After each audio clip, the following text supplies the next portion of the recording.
I want to talk to you about going all the way to the end of things, or when the thought first came to me, I called it getting lost in the woods.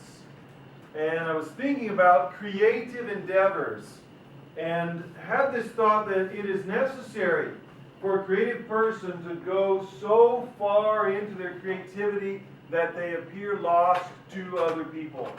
They appear gone.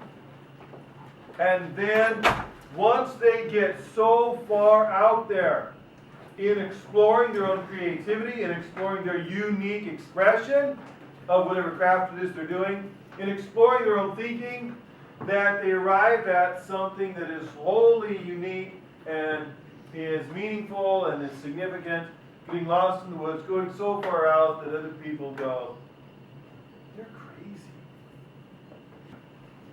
But the same thing, it works for creative endeavors, it works for science, and it works for maturation, maturing, it works for growth. And I think might be able to depict these a little bit here.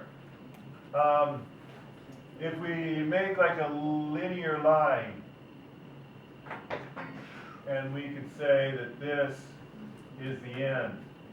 And we could say that Salvador Dali and Pablo Picasso are kind of way out here. Cubism and Surrealism. Or Salvador Dali with Surrealism, Pablo Picasso with Cubism. They kind of are out here at the end, or maybe even a little past the end. Salvador Dali and Pablo Picasso. But it is only because they only ended up here because they had completely mastered form, composition, all the other artistic principles. Because they had gone all the way through, a lot of other artists that we don't remember stopped here, or stopped there, or stopped right there. A lot of other artists stopped at some point, but some of them went all the way through to the end and through the end.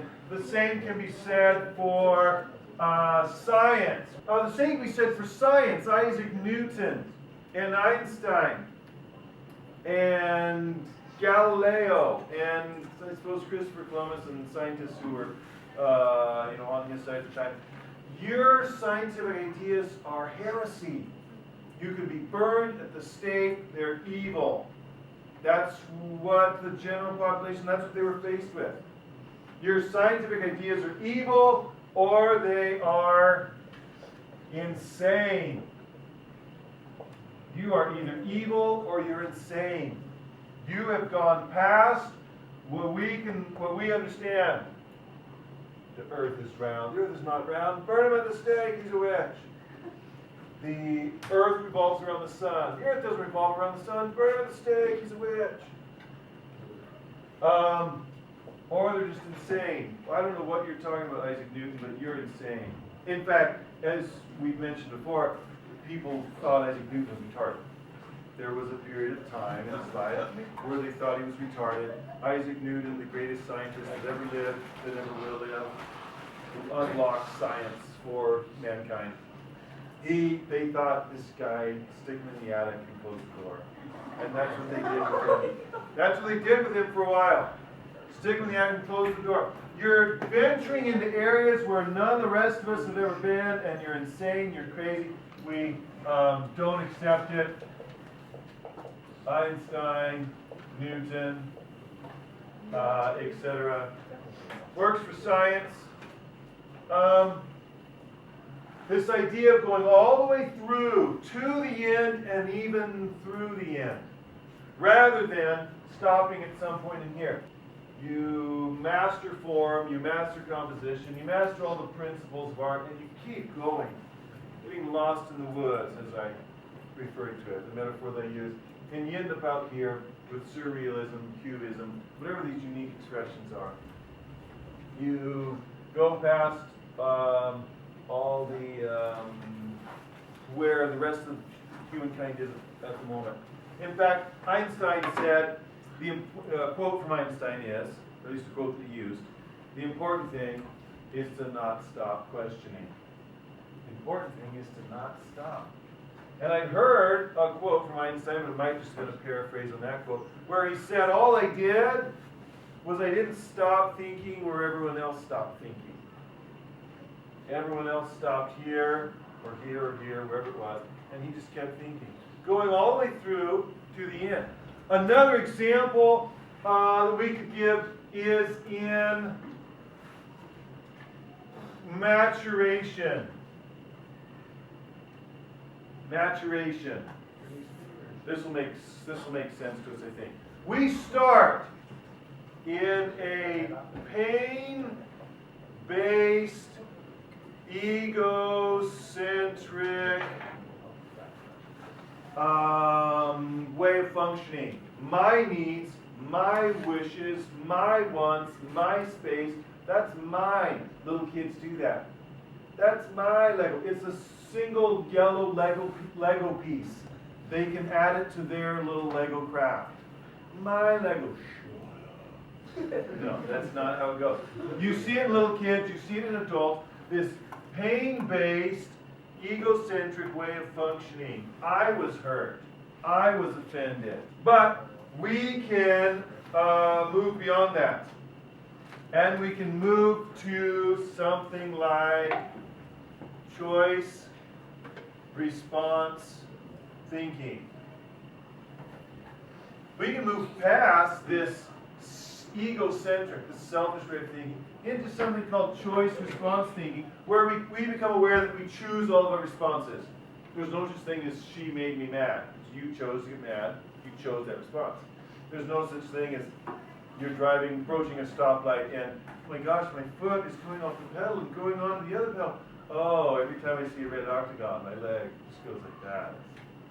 There's no such thing as they made me do it. It's I choose to respond in that way, even without thinking, when I see the red octagon. We choose all of our responses. Whether someone's trying to make us mad, whether someone's trying to make us happy, whether we see a red octagon. Have you ever done this or seen this? Someone's in a big fight. Why don't you just go off? Why don't you just relax? You're always on my case. Well, I wouldn't be on your case if you were more responsible. And then the phone rings, the doorbell rings. Hello? Yes, no, okay, love you, bye-bye. You can choose to turn it off, turn it on. We choose all our responses. That's what choice response thinking says. It just says, hey, the reality is whether we know it or not, whether we're good at it or not yet, and none of us are good at it until we work on it, we choose all of our responses. We can move from that to that, but we could even go further. And you can get here, you can get through the end, as we'll see, it's kind of crazy. With education and effort, education, kind of as simple as what just happened. Education and effort, we can move from choice response thinking even to something more here. Wanting it more for the other person. We can move to that. We can move from here with education and effort. We can move here with education and effort. We can move to here, where you literally want it more for the other person. You're rushing to make a flight in the airport, and the lady doing tickets is moving slow, and she seems to be doing it on purpose, and you're about to get angry and go off on her. You have to, whatever it is that you want to make this flight, you want things to work out for you. You want people to cooperate with you. You actually want those things more for her. I want to cooperate with her. I want things to work out for her. I want her to have peace. I want her to have a pleasant experience. Want it more for the other person than you do for yourself. We can, with education effort, we can even go past that. This is, I'm going to tell you who these people are. This is Dr. Marvin Marshall. That's who that's from. This is Dr. Wayne Dyer. We can go a little bit further than this to something that's even crazier. Now it's sounding crazy. We're venturing into this, you're just crazy. You've gone so far past where I am, you seem crazy. How about this one? Love your enemies. That was from Jesus.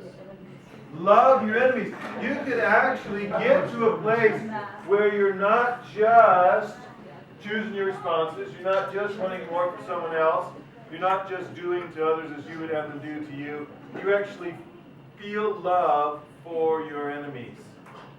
In fact, it was Confucius or one of those ancient Asian philosophers who said, I love my enemies most of all because they teach me to love the most.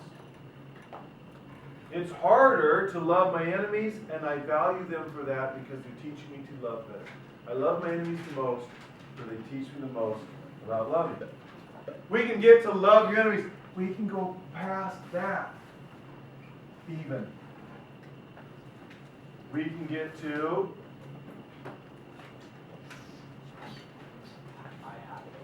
I have no enemies, which was the Buddha. Said, even if you hate me, it doesn't even cross my mind that you're an enemy.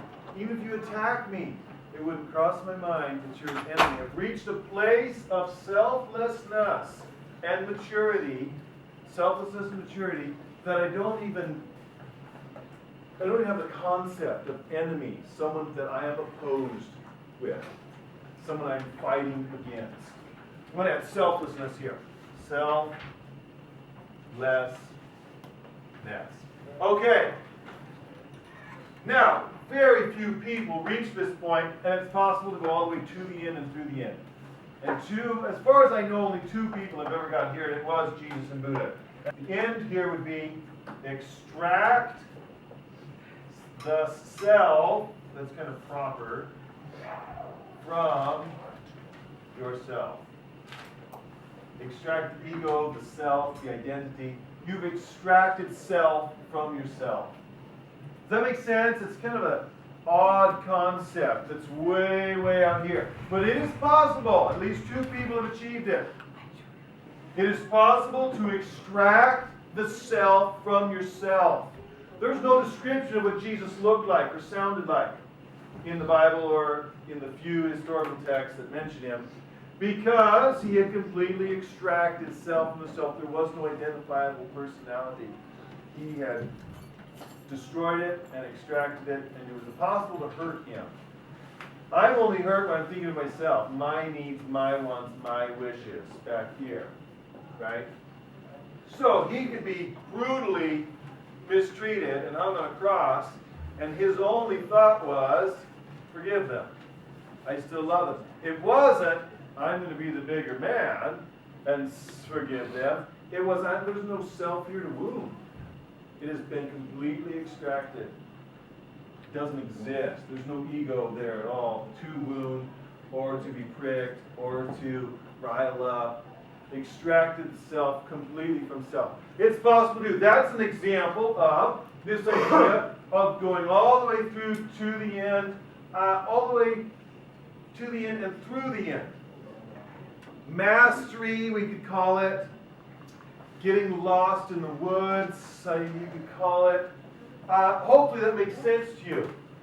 This idea of whatever it is that you are obsessed with, whether it's writing or drawing or art or music, performing or analyzing or composing lyrics or cooking or some physical task, mountain climbing, rock climbing, rowing, cycling, leading, organizing, planning, serving, caring, demonstrating empathy.